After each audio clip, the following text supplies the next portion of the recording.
Meus irmãos, é muito bom a gente estar junto aqui mais uma vez. Como a Rosângela falou muito bem, está chegando no fim essas aulas, mas o estudo de provérbios não pode acabar jamais. Daria para a gente fazer 2, 3 anos de estudo em cima da carta de provérbios com muita tranquilidade. A gente tem um grupo do WhatsApp só de professores, a Rosângela até compartilhou outro dia a angústia da gente ter que escolher um tema para dar aula. Porque a gente vai ali, a gente tem que escolher, mas a gente vai passando por tantas outras coisas interessantes, tantas outras coisas que a gente podia falar, mas a gente realmente tem que escolher alguns recortes, mais para provocar vocês e dar o gostinho de vocês estudarem esse livro e tantos outros, né? A leitura, esses estudos que a gente pega um livro e vai ali comendo ele devagarinho, todo pouquinho, todo dia um pouquinho, é muito enriquecedor, né? Então dá para fazer isso com diversos outros livros da Bíblia, com certeza. Então deixa eu compartilhar a minha tela aqui.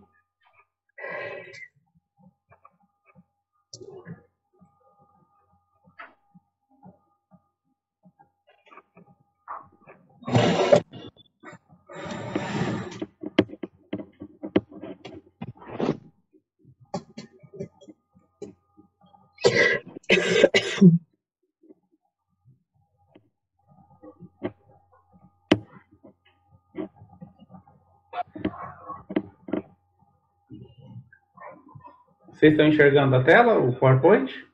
Sim. Beleza. Mas antes da gente ir para o conteúdo, né, queria que alguém fizesse uma oração aí, pedindo para Deus abençoar aí o início da nossa aula de hoje.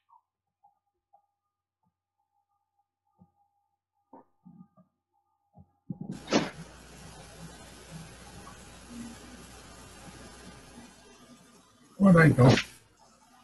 Pai querido, obrigado, Senhor, por esse momento em que estamos aqui, Senhor, na tua presença. Obrigado, Pai, pela oportunidade, pelo privilégio de poder mais um dia, Senhor, mais uma semana, Senhor, falar de provérbios, Senhor, a fim de que possamos enriquecer mais os nossos conhecimentos, ó Pai. Querido Deus, pedimos, ó Pai, que tu nos dê sabedoria, nos dê entendimento, ó Pai, para que possamos entender bem a explanação que vai ser feita agora pelo irmão Milton. Abençoe ele, o Senhor o capacita, Pai, para que ele nos transmita bem, nos transmita com sabedoria a tua vontade, Pai. Oramos e agradecemos, Pai, em nome santo de Jesus. Amém. Amém. Amém. Meus irmãos, não sei se vocês têm conhecimento, mas a Bíblia, ela é o livro mais vendido de todos os tempos. Então, vou pedir para o irmão Ezequiel, acho que o microfone ficou aberto. Se conseguisse fechar, porque está com chiadinho. O irmão consegue fechar o microfone? Consigo. Vou fechar. Isso, porque ficou com chiadinho aí, né? A Bíblia é um livro mais vendido de todos os tempos. Ela é um livro que é utilizado, com certeza, pelos cristãos, né? Nós temos a Bíblia como nossa regra de fé e prática, mas ela não é um livro exclusivo nosso, né? Muitas e muitas e muitas instituições e pensadores e escritores ao longo dos séculos utilizam a Bíblia de diversas maneiras. E até hoje, e isso às vezes fica parecendo que é um número que alguém falou e todo mundo vai repetindo, mas não, até hoje a Bíblia continua sendo o livro mais vendido de todos os tempos. E foi um livro amplamente perseguido, né? Um livro que alguns questionam a sua autoria, falam que ele pode ter sido manipulado ao longo da história, que a Igreja Católica ou outros grupos podem ter manipulado ali e colocado textos que não são originais, que não são verdadeiros.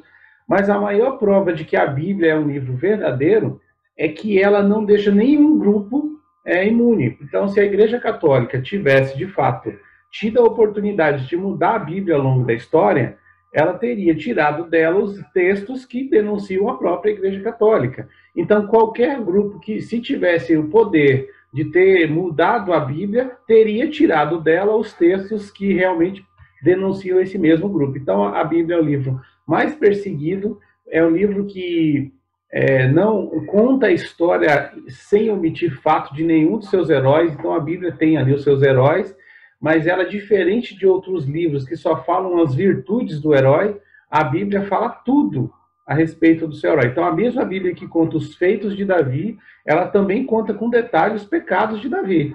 Então conta os pecados de Moisés, de Samuel e de todos os seus heróis. Então é um livro que escracha a verdade.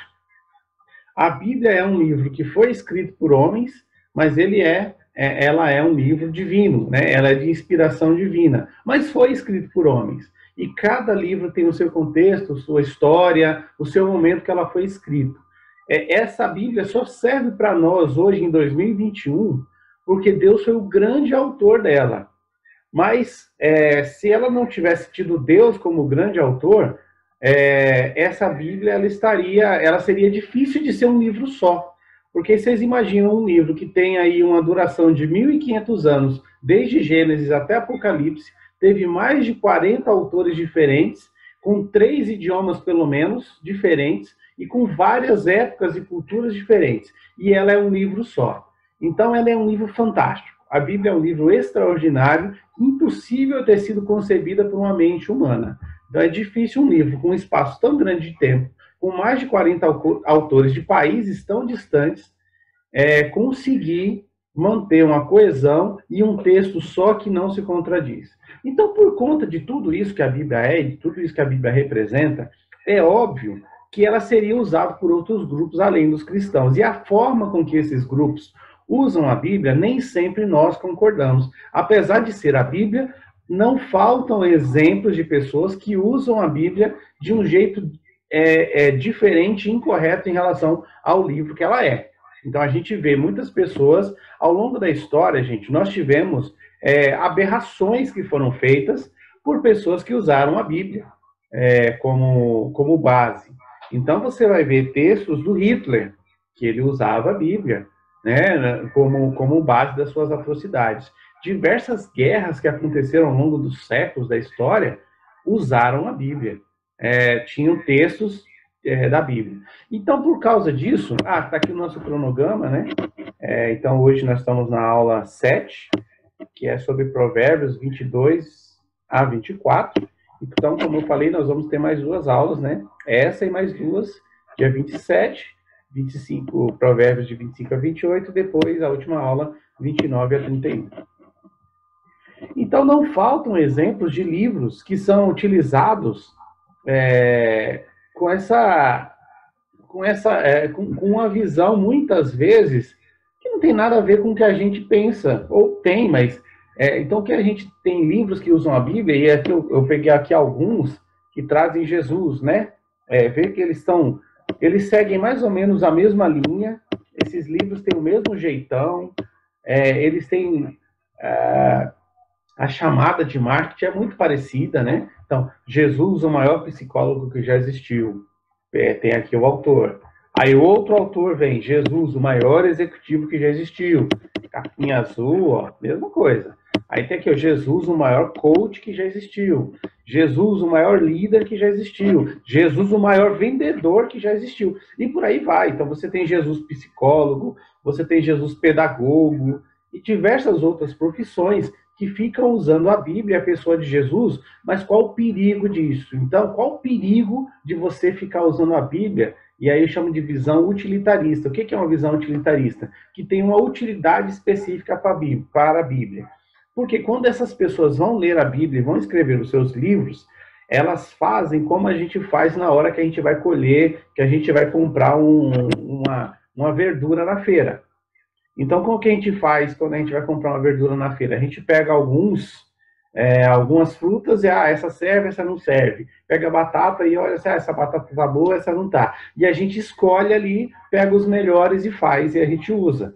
Essas pessoas fazem isso com a Bíblia. Então, na hora que elas vão falar sobre esse viés da psicologia, elas pegam só alguns versículos que falam de psicologia, constroem uma história com alguns versículos e aí contam a história. Como executivo, usam Jesus como se fosse líder de empresa, CEO, gerente, em vendas, né? Tem um que fala maior vendedor, coach, maior líder que já existiu, enfim. Cada um desses pega a Bíblia, recolhe ali da Bíblia o que eles acham interessante, escolhe alguns textos e aí conta uma história. Isso é um perigo, né? Quando você escolhe versículos bíblicos, você já tem um pensamento, você já tem o que você quer falar, e você procura só versículos bíblicos para concordar com aquilo que já está na sua cabeça. Então você corre o risco de tirar um texto de contexto. Quando a gente tira um texto de contexto, a gente pode criar uma heresia. Então, texto fora de contexto é pretexto para heresia. Então, o livro de Provérbios é um dos livros que é utilizado dessa forma. A gente vê Provérbios é muito citado fora do Evangelho, né? E aí eles tiram alguns versículos de contexto, e a gente já estudou aqui que Provérbios não pode ser tido ao pé da letra, ele tem uma história. Então, se eu pego alguns versículos e tiro ele de contexto, como a gente falou na primeira aula, em que fala do fiador, a gente vai começar a dizer que a Bíblia proíbe você ser fiador de alguém. Não é isso, né? Então, ter essa visão utilitarista, hoje nós vamos fazer um recorte muito específico aqui do livro de Provérbios, como a gente tem feito ao longo das aulas, mas nunca esqueça que a Bíblia é um livro só. E não adianta eu tirar ali alguns textos da Bíblia então, assim, eu vou falar disso, mas isso aqui eu não posso falar porque isso aqui contradiz o que eu acredito. Então, é uma visão desonesta. Então, eu não vou usar determinados versículos, porque esses versículos aqui contradizem o que eu penso, a minha opinião. Então, essa é uma visão incorreta e utilitarista da Bíblia. A gente tem que tomar muito cuidado quando a gente faz isso. Mas, por outro lado, a gente tem que tomar cuidado porque nós temos que ter uma visão integral da igreja. É uma visão integral do homem. O que isso quer dizer? A gente não pode separar o que é espiritual do que é secular, por exemplo. Então a Bíblia é só para o homem espiritual, então sou só para coisas espirituais. Não. Quando Deus fala para o homem, quando Deus se importa com a gente, ele se importa de maneira integral. Então é óbvio que a Bíblia vai ter textos que servem para a minha vida profissional, que servem para nutrição, saúde, relacionamento, comunicação, relacionamento com a esposa, relacionamento com o patrão, com os empregados, com os políticos. A Bíblia vai falar sobre política. Então, tudo isso, Deus, quando ele olha para nós, ele não separa o Ezequiel espiritual cristão do Ezequiel do mundo, né? Do Ezequiel fora da igreja durante a semana. Não existe isso, e por muito tempo perdurou essa ideia, né? De que, isso daí é na igreja, mas aqui na vida secular, como se houvessem duas pessoas diferentes, e aí muitas vezes a pessoa tinha uma postura na igreja e outra postura quando estava na sua vida profissional. Isso para o judeu era inadmissível, não existia isso para o judeu. No contexto judaico, quem era responsável pela educação e formação do jovem era o pai. Então, lá na história, no contexto judaico, não existiam ainda, nesse tempo de provérbios, não existiam faculdades, não existiam essas instituições, escola, faculdade. Então, quem era responsável pela formação? Era o pai.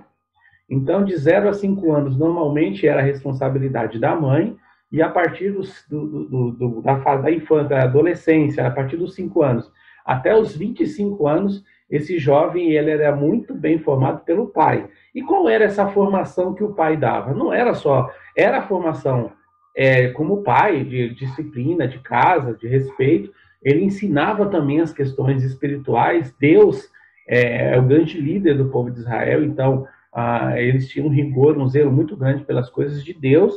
E também o ofício profissional, e toda a parte profissional também era de formação do pai. Então, esse pai, ele era o professor, ele era pai, professor, ele muitas vezes era o próprio patrão. Ele tinha muitos filhos que trabalhavam para os seus pais e tinham o pai como seu próprio patrão.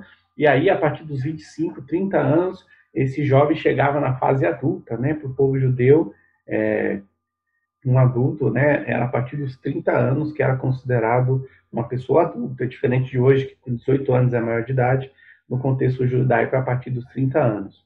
Quando a gente vê isso, a gente percebe que o livro de Provérbios, ele fala com o homem de maneira integral. Ele fala diversas áreas do homem da qual Deus se importa.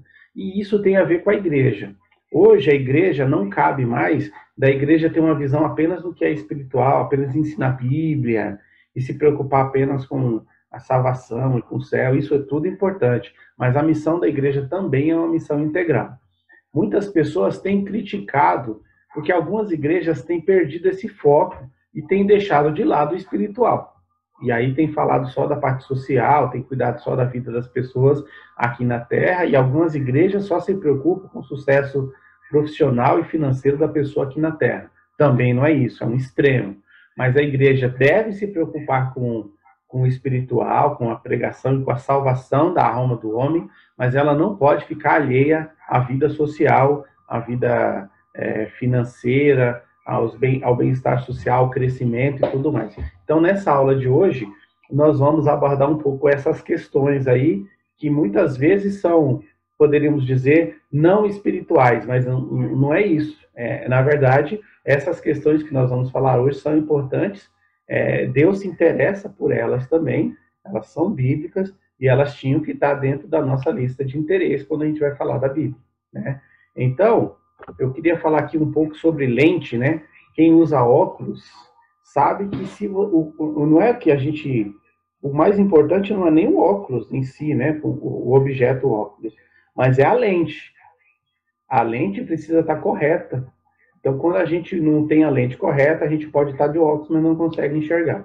Então, quando a gente põe a lente da maneira correta, a gente consegue enxergar com mais clareza.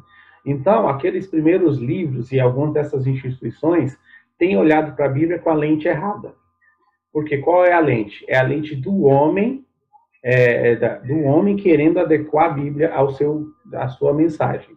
Então, o homem que tem uma mensagem e quer usar a Bíblia para pregar a sua mensagem. Então, é o mundo que quer extrair isso da Bíblia, como na verdade não. Nós temos aqui olhar para o mundo com os olhos da Bíblia. E pegar a mensagem, é a mensagem da Bíblia. Nós temos que ter essa mensagem no nosso coração. E com essa mensagem, a gente precisa olhar para o mundo e para tudo que acontece ao seu redor.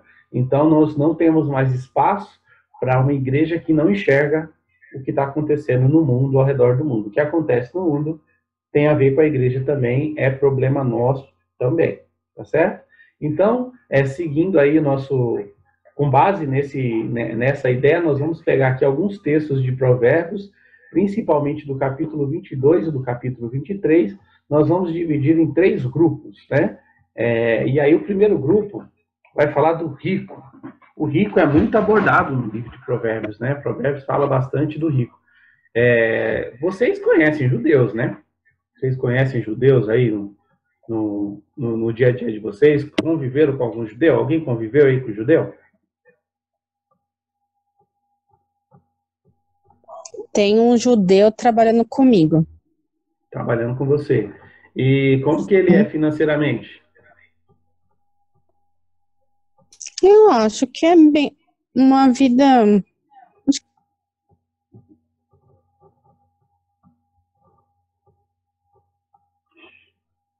Acho que falhou aí. Mais alguém conhece ou trabalha ou convive com algum judeu? Os meus patrões são descendentes de judeu. E aí, como é que é o judeu? Passa fome? Conhece algum mendigo judeu? Não, eles são bem sucedidos, né? É uma marca, né? A gente tem aí grandes homens, até mesmo dos negócios, do mundo dos negócios aí, que são judeus, né? Bem-sucedidos. A gente tem aí Bill Gates, a gente tem, no Brasil, tem aí o Samuel Klein, que é o proprietário das Casas Bahia, né? Das Casas Bahia, judeu, Silvio Santos e tantos outros. Tem muitos judeus ao longo da história aí que são bem-sucedidos. Então, a história da riqueza está presente na vida do judeu. E a riqueza foi uma promessa dada para Salomão também. Deus falou que ele ia ser rico, né? Então, nós temos que falar do rico aqui. Então, como o rico e a riqueza é retratado em Provérbios e em toda a Bíblia. Então, aqui não precisa falar só de Provérbios. Como que a Bíblia fala, quais são os textos e o que fala a respeito de ser rico. E quais são os riscos e as oportunidades da riqueza nos dias atuais. Não precisa fazer 2 respostas, pode ser uma resposta só ou 2, enfim. Coloquei aqui alguns textos que são apenas para servir de base dentro aí de Provérbios, que falam um pouco a respeito dessa questão do rico. Isso é o grupo 1. O grupo 2, hoje a gente está sem o Davi, e aí eu queria pedir se algum aluno poderia ficar aí como responsável desse grupo. A gente está sem um professor, queria ver se o Naná poderia ficar aí com esse grupo, Naná, do rico. Pode ser? Pode. Então, beleza. Então, vai ficar com o grupo 1. Queria ser a rica. Eu queria ser. Então, nós vamos falar com o grupo 2. Olha o grupo 2 aqui. Espera aí. O grupo 2 é quem quer ser rico. Então, quem é o grupo 2? É aquele conselho, achei difícil de achar o nome. É para o empreendedor ou iniciante, né? Então, quem é o rico? É aquele que não é rico ainda, mas que pode ser. Né? Então, eu coloquei aqui, ó, tem uma imagenzinha, deixa eu puxar aqui no PowerPoint. Tem uma imagenzinha aqui, ó, de um homem subindo a escada, né? A pessoa que tá na luta, que tá batalhando. Provérbios vai falar desse também, fala muito para o jovem, né? Como eu falei aqui, o livro de Provérbios, o pai era responsável pela formação do filho, inclusive a formação profissional do ofício também. Então, se houvesse uma faculdade, muitos, quem não tinha dinheiro, ó, quem tinha dinheiro, tinha um tutor, um preceptor, alguém que estudava fora. Mas quem não tinha dinheiro era o pai. Então, tem conselhos também para aqueles que estão começando, que estão no meio da carreira, né? Então, quais são os conceitos de provérbios que auxiliam na carreira profissional e empreendedora? Então, tem conselho para o empreendedor, para o negociante, para o comerciante, para o jovem. Então, como provérbios aborda a questão da educação financeira? Então, ele fala de dinheiro. Eu tenho um livro aqui que é só sobre educação financeira, todo em provérbios. O livro todinho é baseado em provérbios. O tema dinheiro é extremamente citado na Bíblia, né? A Bíblia fala bastante sobre dinheiro. E, então, temos que falar aqui também, né? Então, aquele que está no caminho, que está na caminhada. Esse aí, se você quiser, Rosângela, está contigo. Já que você quer ser rica, então, siga aí esses versículos, você vai ficar. E por fim... né? Você vai ficar com os ricos, porque você é rico, né? Não, então, a gente... para ser coerente aí, né? Tá bom. E o terceiro é o pobre, que sou eu, né? Evidentemente, né? Então, o pobre, Provérbios não fala com ele, mas fala dele. Aborda a questão da justiça social e fala a respeito do pobre. O livro de Provérbios não está falando com o pobre, mas está falando a respeito do pobre, né? Então, quais são as condutas que se esperam, tanto do rico, quanto de quem tem algo, né? Não precisa ser rico, mas quem tem alguma coisa em relação ao pobre. O que a Bíblia fala daquele que tem alguma coisa em relação ao pobre? E a Bíblia trata sobre justiça social? A Bíblia fala a respeito disso, né? Então, como que a gente pode abordar isso, né? E aí o texto tem um texto importante aqui, Provérbios 22, versículo 2, 7 e 9, e Provérbios 27. Então é isso. Agora eu vou interromper esse compartilhamento aqui. Ô Milton. Oi. Você poderia só colocar as perguntas lá do grupo 1, que eu não peguei aqui? Opa, peraí. Vou compartilhar a tela de novo aqui. Senão não... Beleza. Aí. Aqui, grupo 1. Como a riqueza é retratada em Provérbios e em toda a Bíblia. Vamos ver com ele. E quais são os riscos e as oportunidades da riqueza nos dias atuais? Olha a foto do lado aí, ó. O cara com a Bíblia na mão e um bolo de dinheiro na outra. Então, é isso.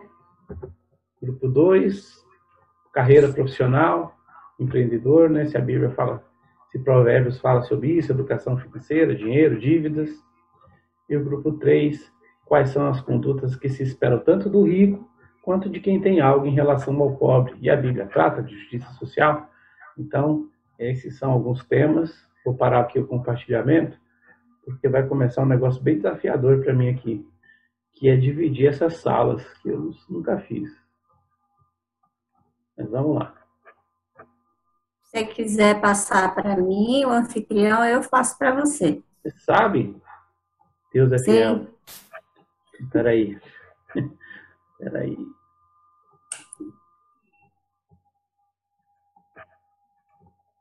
Pronto, te tornei anfitrião. Ok. Quantos minutos você vai querer?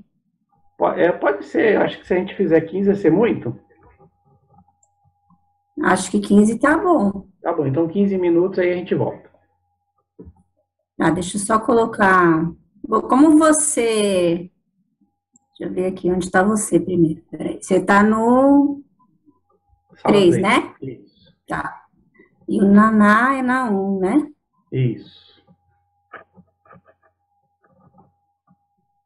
Tá, então 15 minutos. Isso.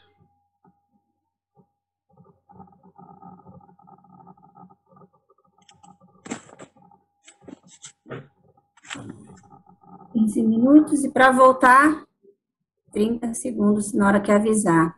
Beleza. Deixa eu só conferir aqui.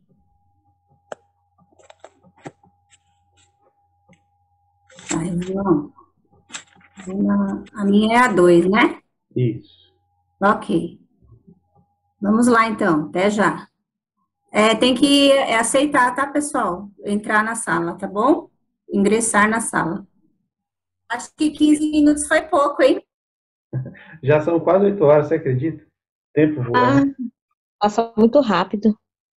Escuta, não teve jeito, eu fiquei pobre, não teve jeito. Ô, Ceissa, você ficou pobre ou rica, Ceissa? Ai, ai. Eu sou rica. Eu e a rica. Lucinha ficamos lá nos pobres. Ai, ai. Não teve jeito. Cadê o Milton? Oi, tô aqui. Ai, Milton, socorro, você tá aí, né? Agora vamos lá. Quem é o grupo 1? Quem é o pessoal aí do dinheiro? O grupo 1 é nós aqui. Aí. É eu, a Isabel, a Priscila e o Anderson, o seu Ezequiel e o Márcio. Meus senhores. Você quer falar, Isabel, ou quer que eu dou o start aqui e depois você continua? A gente ficou com a parte do rico, né? Como o rico é visto na Bíblia, né? De forma geral, o grupo respondeu. Fui só anotando aqui o que o pessoal falava, né? O risco é de não ficar pobre, de oprimir também o pobre, né? Porque a pessoa acha que está lá em cima e acha que pode oprimir, né, o pobre. E também as oportunidades de ajudar, né, aqueles que estão necessitados.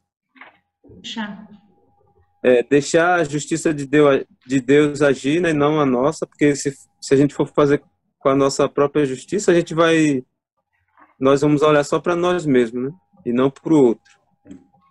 E você quer falar mais alguma coisa aí, Isabel? Acho que foi o que a gente combinou, né? Isso. De falar, né? Para deixar claro, né? Não oprimir o pobre foi o que você falou, né? Deixar Deus agir com a justiça dele, né? E não com a nossa. Isso. E Deus defende sempre as causas, né? Dos que buscam, né? Dos que o buscam, né? Certinho. E outra coisa também que veio à minha mente é que olhando lá para aquele versículo que Jesus fala do jovem rico, né, que Jesus pediu para ele fazia tudo, né, como é que se fala? Obedecia os mandamentos, mas quando Jesus falou para ele vender, né, dar as posses dele para os pobres, ele deu as costas, né? Não aceitou, né? Isso, tem isso também. Bom. Mais alguém? Eu acho que é isso, resumão aí. Priscila, quer falar alguma coisa aí, o Anderson? Não, acho que é isso mesmo, né, Naná? Isso. Aquela questão que a gente comentou também, que aos olhos de Deus, tanto o rico quanto o pobre, ele é visto da mesma forma. Da mesma forma, né? Igualdade, né? Isso. No mesmo, para Deus ele não faz distinção, né? Isso mesmo. Legal. Então é isso aí, Milton. Foi o apanhado que a gente fez no grupo. Uma coisa que eu queria destacar que é importante a gente frisar é que, como eu falei, né, o judeu ele é rico. Os judeus costumam ser ricos, né? Costumam ser bem-sucedidos e porque eles seguem preceitos bíblicos em relação a isso, né? E o que acontece é que ser rico não é um pecado, não é um problema. Quando a gente fala de oportunidades, nós temos, o rico é importante para o reino de Deus. Existem igrejas que as pessoas, eu participei de uma empresa que um dos sócios da empresa era da Igreja Batista do Morumbi, é uma empresa muito grande, internacional, e a igreja lá do Morumbi, quem conhece, quem vai lá, que tem alguma, eles falam em números bem diferentes do que a gente está acostumado a ouvir na igreja, então eles têm, é diferente, e são pessoas que são importantes, né? Você vê que eles arrecadam 300, 500 mil reais para a cesta básica, né? Então, eles fazem ações diferentes e, assim, gente, não é fácil, de verdade, de coração, agora sem brincadeira, não é fácil ser rico, né? Existe o preconceito ao rico, né? E o Brasil tem uma visão que o rico é o cara que está rico, ele é rico porque ele fez alguma coisa de errado, né? Ou se você convive com rico, vamos dividir a conta aqui, mas por que o cara tem tanto dinheiro, por que eu tenho que dividir, né? Por que ele não paga tudo? Então, existem algumas situações, e existem pessoas ricas cristãs, né? Que são muito ricas, milionários, empresários, e não é pecado, né? A Bíblia nunca, e esse versículo 2 aí do capítulo 22, é claro que Deus vê os dois da mesma forma. Então, agora o que é bem interessante a gente ver, está lá no Provérbios 23, né? Capítulo 23, verso 4, não esgote as suas forças tentando ficar rico. Tenha bom senso. As riquezas desaparecem assim que você as contempla. Elas criam asas e voam para os céus. Então, é um conselho assim, olha, não tem problema ser rico, eu acho que quem é jovem, e o conselho para o jovem é assim, jovem, trabalha, junta dinheiro, busca independência financeira, invista bem seu dinheiro e seja rico, porque não é pecado. E eu não tenho problema nenhum eu querer dar uma boa vida, uma vida melhor para os meus filhos, comprar uma boa casa, e ter dinheiro, e poder ajudar, e poder ter oportunidade de ser generoso em outras proporções, né? Porque precisamos. Mas tenha bom senso. Essa palavra é maravilhosa, né? Tenha bom senso, tenha equilíbrio, né? Mas existiram pessoas, no ministério de Jesus, existem pessoas na Bíblia que foram bons ricos importantes, né? A Lídia, está lá citada no livro de Atos, provavelmente ela era uma mulher de muitas posses. O apóstolo Paulo também não era pobretão, não, viu? Ele tinha uma profissão proeminente na época, ele era um fazedor de tendas, numa época em que as peles, por conta dos sacrifícios, né, as peles eram muito utilizadas para fazer lá as tendas do exército romano. O apóstolo Paulo era um fabricante dessas tendas, ele tinha dinheiro, ele era um cara importante. Ele abriu mão disso, né? Ele era um judeuzão mesmo. Então, o judeu que é judeu, segue a Bíblia, né? Judeu que é judeu, segue a palavra. Então, eles pegam provérbios e aplicam. E assim, existe uma consequência quando se aplica provérbios. Você vai ter dinheiro. Isso é uma consequência. Você planta, você colhe, não tem jeito, né? Mas que isso não seja o nosso ideal de vida, né? Viver para ser rico, né? Agora, a teoria da prosperidade, de fato, é bíblica, né? Trabalha, você vai ter, com certeza. Isso aí, podem ficar ricos, tá? Tá liberado. Não, eu contribuir com o povo também, né? Contribuir, né? Com certeza. Posso só fazer um comentário? Anda. Em relação a isso, né, que a gente está falando, lá em Timóteo 6, fala, né, aquele que quer ficar rico cai em tentação e muitas ciladas, e por causa disso muitos se desviaram da fé. E aí as pessoas às vezes interpretam mal, né, essa passagem, então que não pode querer ficar rico, mas quando o querer ficar rico é o propósito maior da sua vida, e até para os jovens, né, escolher a profissão que dá dinheiro, e não aquilo que ele tem talento, que Deus deu para ele exercer. Às vezes ele vai fazer uma coisa que ele detesta, mas só porque dá dinheiro. Então, acho que esse é o propósito errado. O amor exagerado ao dinheiro, né? Isso, amor exagerado. No final ele encerra, né, falando, a raiz de todos os males é o amor ao dinheiro, não o dinheiro em si. Muitas vezes as pessoas falam, o dinheiro é a raiz de todos os males, mas dinheiro não é a raiz, é o amor, né?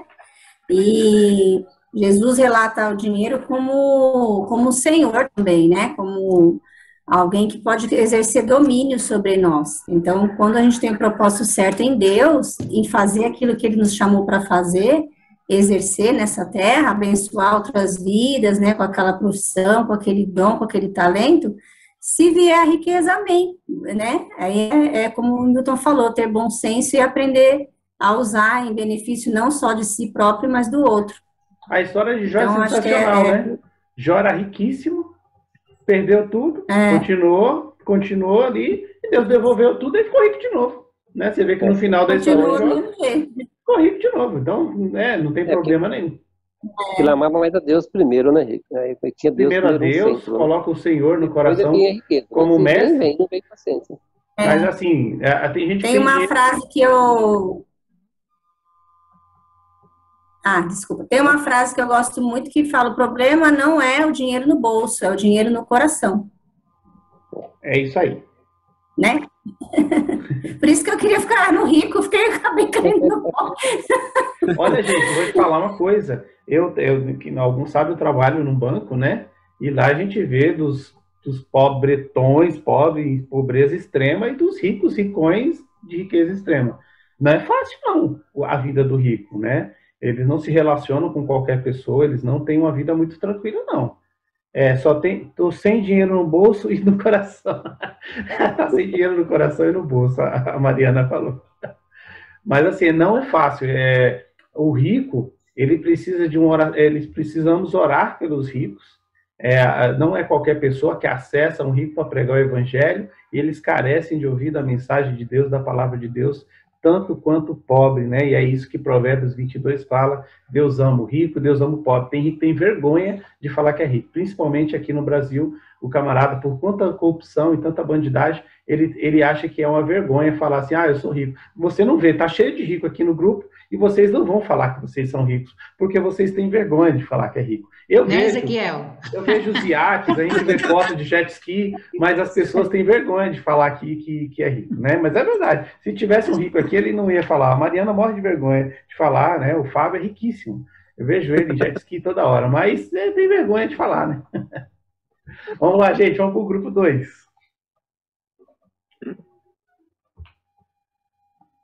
É o seu grupo. O 2 é o nosso, não sou eu. Não, era o 3, mas tá bom, então bora. Agora é do empreendedor, É isso aí, né? Você faz a pergunta para mim aí, Milton, para eu poder responder aqui? Não, nós ficamos com o grupo 3. Nós ficamos com o pobre. Você ficou com qual, Rosângela? Não, eu fiquei com pobre. Então, eu acho que deu confusão lá, aquela hora. Você ficou com o empreendedor. Não, na hora que eu estava explicando, você ficou, lembra que eu falei, você quer ficar rica, então você vai ficar com esse grupo. Sim, aí depois eu caí no mesmo grupo que você. Aí eu falei, então eu vou pro pobre. Então tá, então tudo bem. Então eu falo aqui um pouquinho sobre o empreendedor e depois os dois grupos falam a respeito do pobre. Não tem problema nenhum, né? Não, mas o nosso não foi sobre a justiça social, o nosso foi sobre o empreendedor. Não. Mas fala aí, Ricardo, pode falar que depois a gente complementa. Eu não sei qual que é a pergunta nossa aí, mas é alguma coisa em relação ao rico, a conduta do rico em relação ao pobre. Os dois grupos acabaram falando a mesma pergunta, mas não tem problema. Você quer que eu leia a pergunta? Por favor.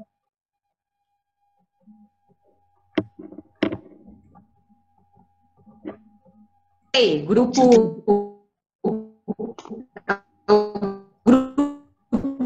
2, irmão. Falhou um pouquinho. Quais conceitos de provérbio auxilia na carreira profissional e empreender?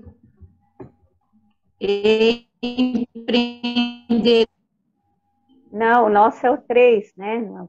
É o 3, não é esse aí não. É o 3. Mas assim, o que acontece? Não, deixa eu ler aqui, olha. Quais são as condutas que se expressam tanto do rico quanto de quem tem algo em relação ao pobre? Legal. A Bíblia trata da justiça social? É isso.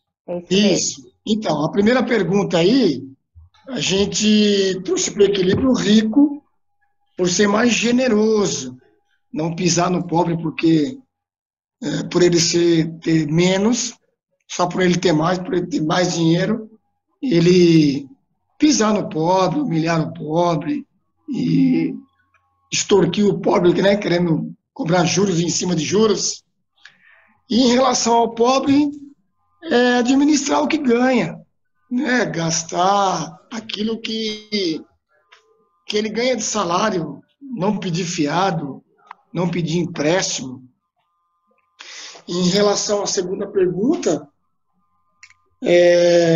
sobre a nossa igreja, acho que falamos sobre a nossa igreja, como ela participa dessas obras sociais, né, a justiça social. Eu acho que, como eu estou sempre participando de muitos desses eventos que a igreja participa, eu acho que a nossa igreja ela tenta fazer o melhor dentro da nossa região, a região ali do Horto do IP. A gente participa com roupa, alimentos, e eu vejo o nosso grupo da igreja bem participativo em relação a trazer mesmo os alimentos, em trazer roupa, está sempre doando coisa. Então, eu acho que a nossa igreja faz o que pode dentro das condições delas ali, naquela região do Horto de Ipê. Acho que é isso que foi o que o grupo quis participar aí nessas perguntas. Vocês querem falar mais alguma coisa? Márcia e a Vandelina? Acho que não, né? Acho que é isso. Acho que não, é isso. É gastar menos do que o que a gente ganha, né? Administrar para isso, né? Para não ter que ficar pegando dinheiro aí a juros. É isso, Ricardo. Falou. É isso aí. Aí você pode emendar, Rosângela, que vocês ficaram com a mesma pergunta, né? A Mariana que vai falar. Ficou legal porque a gente colocou outras coisas aí. Legal. Que dá para acrescentar. Bacana. Vai, Mariana. Então, Roma,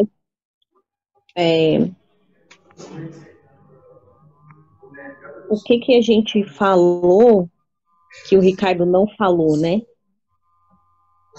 Porque assim, a gente começou falando que não tem diferença para Deus entre o rico e o pobre, né? Então, para começar as atitudes, a gente tem que ter em mente isso, que o rico e o pobre foi feito por Deus, né?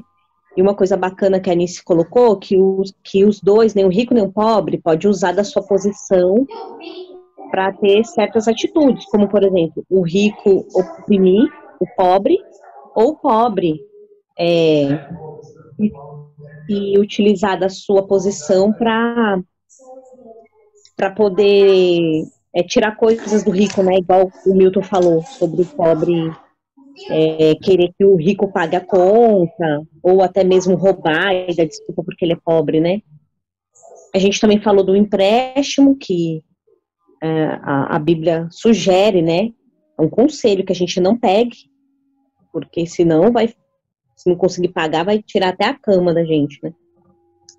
E eu sei muito bem disso, porque a gente passou por isso, eu e o Fábio, a gente perdeu tudo, até a nossa casa, por causa disso, né? Estamos nos reerguendo. E a Bíblia fala o tempo todo sobre justiça social, aí o Ricardo complementou com coisas práticas, né, que o Horto tem feito. Acho que foi isso, faltou alguma coisa, gente?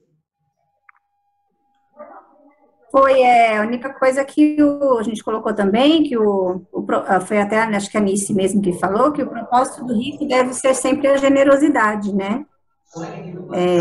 Além dele sustentar sua família, ter as suas coisas, é pensar no outro. É isso que a Bíblia ensina, não só em Provérbios, mas até nos textos que a gente citou aí, de Timóteo e outros. É mesmo, a Vanessa falou isso. Foi a Vanessa, sério. Sensacional, gente. A pobreza, eu até mencionei lá no grupo que ao longo da história da igreja, algumas pessoas achavam bonito ser pobre, né? Faziam um voto de pobreza, e tem gente que realmente, a Mariana falou muito bem, se vale da condição, né, da pobreza, e aí todo mundo sempre tem que ter pena da pessoa, mas é interessante que a Bíblia dá diversos caminhos para a pessoa sair dessa condição de pobreza. E muitas vezes os apertos financeiros, né, até uma coisa que eu falei, esse grupo, eu falo do rico, né, quem tem que ajudar o pobre? Não é só o rico, são todos, mas todo mundo tem que tomar cuidado, porque qualquer um pode ficar pobre. Até a pessoa mais rica que você conhece, né, o milionário. Então a Bíblia está falando assim, ó, você pode não ser pobre, mas você pode ficar. Então, cuidado, né? Siga alguns conselhos. Essa questão do crédito é angustiante para mim. Assim, eu não sei quem aqui trabalha com crédito profissionalmente, mas eu vejo as pessoas tem gente que está em redemoinho que eu não sei como sai. A gente eu até tento fazer alguns planos para a pessoa sair daquela condição de dívida, mas ela logo volta, né? Aquilo está no coração da pessoa, né? Parece que a pessoa só vive se estiver endividada, É um ciclo vicioso, né? É um ciclo vicioso, é uma coisa, a pessoa, às vezes a gente limpa a margem dela, ela vai lá e faz o empréstimo de novo e ocupa a margem toda de novo. Então, pega um outro cartão para ter um outra data de vencimento para poder comprar mais com aquele cartão. E a gente sabe que isso é realmente espiritual, mas é social, é psicológico, tem tudo. Tanto que quando a pessoa está fazendo a educação financeira, ela passa num psicólogo, né? Não é só uma questão de números, é uma questão de psicologia, de consumo. Às vezes a pessoa gasta porque ela está deprimida, ela desconta no gasto, é aquelas pessoas compulsivas por gasto. E isso bate na porta do cristão. Sabe, porque tem pecado que a gente acha que crente não cai, né? Tem pecadão e pecados que a gente... Então, assim, às vezes o camarada não bebe, não fuma, não trai a esposa, não se prostitui, mas vive enrolado, vive devendo com o nome sujo, todo enrolado. Então, é aquelas coisas que a gente tolera, né? Acha que é normal, é assim mesmo. E aí a gente ouve frases assim, mas pobre só tem alguma coisa se fosse endividando. Escuto isso o dia inteiro, né? Mas as coisas acontecem, as casas se perdem, a gente perde muito dinheiro, casamentos são abalados e tudo isso acontece muitas vezes por conta dessa questão financeira. Então, como eu falei, se a pessoa segue Provérbios, se ela segue a Bíblia, então o cristão, ele tem um compromisso com isso também. Não acho que, lógico que a gente pode ter uma situação, Deus pode permitir, como permitiu a Jó, que passasse por situações e tudo mais, acontece.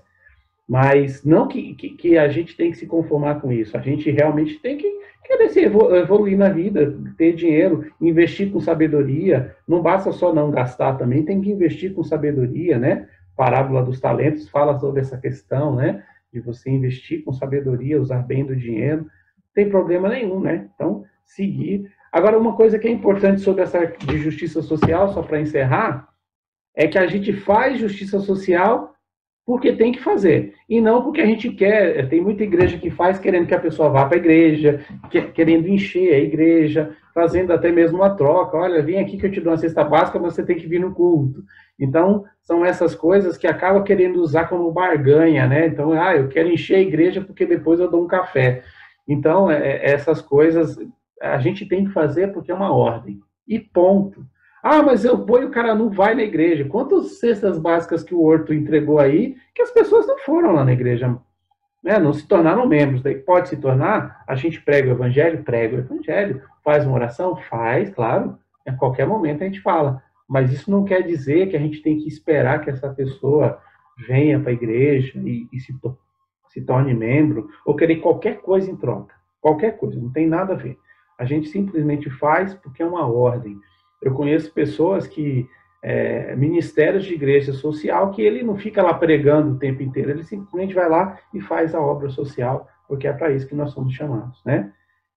E por fim, como acabou que nenhum grupo falou do jovem, nosso tempo já está meio estourado mesmo, mas só uma coisa que eu queria falar, que Provérbios, como ele é um livro principalmente para os jovens, Provérbios vai falar alguns conselhos importantes para a sua carreira profissional, né? Para aquela pessoa que quer crescer. O livro de Provérbios é para os líderes, é para os ricos, porque Salomão falava com os ricos. Salomão era rico, ele era um rei e ele era muito rico, então ele falava. Vocês lembram que a rainha de Sabá veio de longe para ouvir Salomão? Então Salomão falava com os ricos, por isso que Provérbios fala para os ricos. Fala para o pobre também, tem mensagem, até para você não ficar pobre. Ser pobre não é legal, então não é bonito ser pobre, não é chique, é ruim, então a gente tem que batalhar para não ser pobre. Agora, Provérbios também fala, por isso que eu leio, porque eu sou rico e jovem, perfeito. Provérbios é tudo de bom, gente. Provérbios é maravilhoso. Agora, por fim, gente, eu queria só ler aqui para a gente encerrar, Provérbios, o finalzinho do verso 22 e o começo do capítulo 22 e o começo do 23. Olha que interessante. Você já observou um homem habilidoso em seu trabalho? É o versículo 29. Do Provérbios 22, verso 29. Você já observou um homem habilidoso em seu trabalho? será promovido ao serviço real, não trabalhará para a gente obscura. O cristão, o jovem cristão que segue a Bíblia, não que a gente faça por isso, mas existe uma consequência natural do jovem cristão que segue a Bíblia. Sabe qual é? Crescer, ser promovido e ser bem-sucedido. E não é porque a gente busca isso, mas é porque a gente tem disciplina, segue a Bíblia, segue conceitos de honestidade, respeita a autoridade, mansidão, temperança, aprende a falar. A gente aprende tanta coisa no Evangelho e através da Bíblia que isso vai se refletir na nossa vida profissional. Então, por isso que tem tantos livros, como eu falei lá no começo da aula, que fala do Jesus psicólogo, Jesus empresário, Jesus vendedor, e fica usando Jesus para as profissões. Né? É o uso desonesto da Bíblia. Mas a verdade é que se a gente aplica os conceitos da Bíblia na nossa vida profissional, acadêmica, na carreira, vai acontecer que a gente vai crescer. Né? Então, é muito bacana falar sobre isso, por isso que Provérbios é um livro para os jovens. Né? Olha só como o capítulo 23 é tão claro. Quando você se assentar para uma refeição com alguma autoridade, observe com atenção quem está diante de você e encoste a faca à sua própria garganta se estiver com grande apetite. Olha, gente, isso aqui é um conselho clássico de pessoas que vão para um jantar de negócio, que vai se encontrar com o chefe, com alguém importante. Ele fala assim, olha, não come demais, meu. Você está ali na frente do seu chefe, na festa da firma, né? Não faz feio na festa da firma, no churrasco, porque você está na frente de uma pessoa importante. Olha que conselho prático que o livro de Provérbios traz aqui, né? Então, e aí, sim, lá não esgote as suas forças tentando ficar rico, tenha bom senso. Mas percebe que é um livro que está falando com o jovem também, de maneira muito objetiva, e que vai culminar no nosso crescimento profissional, na nossa carreira, porque essa é uma consequência do jovem sério, da pessoa séria, que leva Deus a sério. Ah, tem injustiça? Pode ter injustiça. Por isso que não é uma garantia que você vai ser promovido. Não quer dizer que, então, eu sou jovem, então se eu for mandado embora, Deus é injusto, porque eu fui tão honesto. Não, tem nada disso. Você pode ser mandado embora, injustiçado, perseguido, podem inventarem uma calúnia contra você, você ser preso. Vai lá ver a história de José do Egito lá. Mas isso não muda a conduta que José tem em nenhum momento. Foi injustiçado, preso, açoitado, apanhou, mas ele continuou sendo o mesmo cara que ele é. Né? Primeiro a Deus, olha, não vou ser infiel ao meu Deus, nem ao meu Senhor. E aí o cara teve sucesso financeiro. Podia não ter tido também, viu? Podia morrer naquela prisão lá e Deus continuava sendo Deus. Então não estou querendo dizer que é uma garantia aqui que você vai ser promovido ao serviço real, como está lá em Provérbios 22. Mas é uma probabilidade muito grande de que isso vai acontecer. Na prática, a gente percebe, eu vivi isso, vivo até hoje isso muito na minha vida, sempre procurei aplicar esses conceitos aqui, nunca me dei mal, assim, me dou bem, graças a Deus por isso. Então, Deus é louvado e nossa vida também é glorificada. Deus usa muitas vezes a nossa vida para glorificar mesmo, fala assim, tá vendo meu servo lá, conseguiu, tá? Então, essa é uma consequência do que acontece. E para finalizar, eu vou só compartilhar de novo aqui o PowerPoint, para a gente finalizar a nossa aula. Conclusão. A Bíblia é o manual. A Bíblia é o manual do homem para que viva de acordo com os preceitos de Deus. E, por consequência, o sábio que segue esses preceitos terá uma vida boa e bem-sucedida, mesmo que este não seja o objeto fim do Santo Livro e nem de nossa existência na Terra. Então, nós não estamos na Terra para sermos ricos, nós não estamos na Terra para sermos bem-sucedidos, nós não fomos chamados para nada dessas coisas.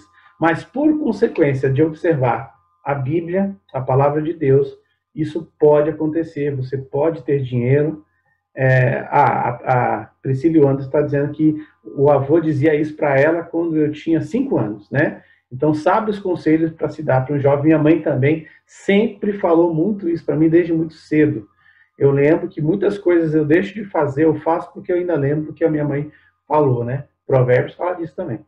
Mas não é o objeto fim ser rico aqui nessa terra, porque nós temos uma promessa de riqueza infinitamente maior na nossa próxima vida, né? E aí, para finalizar, só quero contar uma história 2 missionários serviram durante mais de 20 anos no campo missionário e um dia a sua igreja chamou eles de volta, chamaram eles de volta para voltar da missão. E eles, quando estavam chegando de navio, viam uma grande recepção lá no porto, banda, bexiga, uma festa, e eles imaginaram que era a igreja deles, recebendo eles de volta, né? Eles estavam voltando, e aí quando o navio aportou, não era para eles, era uma outra personalidade que estava lá no navio, e aí quando eles desceram, não tinha ninguém da igreja esperando por eles. E aí o casal, já de uma certa idade, foram para casa, muito tristes, muito chateado. Aí o marido ficou bem revoltado, bem chateado, a esposa falou, eu vou dar uma volta. E aí a esposa deu uma volta, e depois que ela voltou, ela falou assim, olha, eu descobri por que não tinha nenhuma festa quando a gente voltou para casa. E aí ele falou assim, por quê? Ela falou, porque nós ainda não voltamos para casa. Né? Então, aqui não é a nossa casa.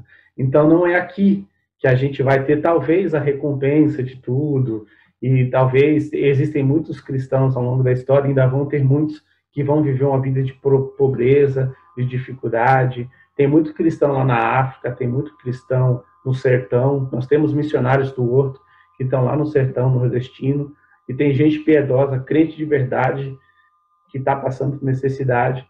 Nós não temos que ficar com os braços cruzados em relação a isso, mas a palavra é que a nossa próxima vida é essa sim. Ali sim nós vamos ter a grande riqueza, não é para essa vida. Mas, se rolar enquanto a gente estiver aqui, não tem problema, né? Então, gente, obrigado mais uma vez por vocês estarem aqui com a gente. O Jesus fala assim, eu vim para que tenham vida e a tenham em abundância. E a palavra vida que ele usa nesse versículo é Zoe, que quer dizer a nossa vida aqui, ainda, nessa terra. Né? Jesus veio para que a gente tenha vida, inclusive essa nossa vida, e a gente a tenha em abundância, tá certo? Que Deus abençoe cada um de vocês. E aí peço mais uma vez, se alguém puder fazer uma oração aí para encerrar. Obrigado mais uma vez, cada um. Eu faço, Milton. Eu oro. Vamos orar então. Damos ao Senhor Deus, porque Criador do céu e da terra. Obrigado, Pai querido, por mais vez, Senhor, que nós estamos aqui reunidos, Pai, ao Teu nome, Senhor. Obrigado por essa aula, obrigado por cada irmão, obrigado por cada irmã, Senhor. Capacita nós, Pai, nos orienta, Pai, para aprender mais de Ti, Senhor. Que nós podemos, nos livros Provérbios, serve de conselho para cada um de nós, principalmente por mim, começando comigo, Senhor. Da paz, sabedoria para nossos pastores também, para nossos professores, Senhor. E cada um de nós podemos olhar para Ti, Senhor, e seguir a Tua caminhada. Nós podemos ser generosos, de acordo com a nossa vontade, mas nosso jeito de ser, se o nosso muda, nosso jeito de ser, que nós podemos ser melhor do que nós somos hoje. Cada dia esteja conosco neste momento. Leva cada um para a casa, cada um para a sua casa, dá um bom descanso. Prepara, Pai, um bom sono para cada um de nós e uma boa semana. E nos livra de todo mal, Senhor. Em nome de Jesus, eu te agradeço, Pai. Cada irmão, cada pastor. Muito obrigado, Deus. Em nome de Jesus, eu te agradeço. Amém.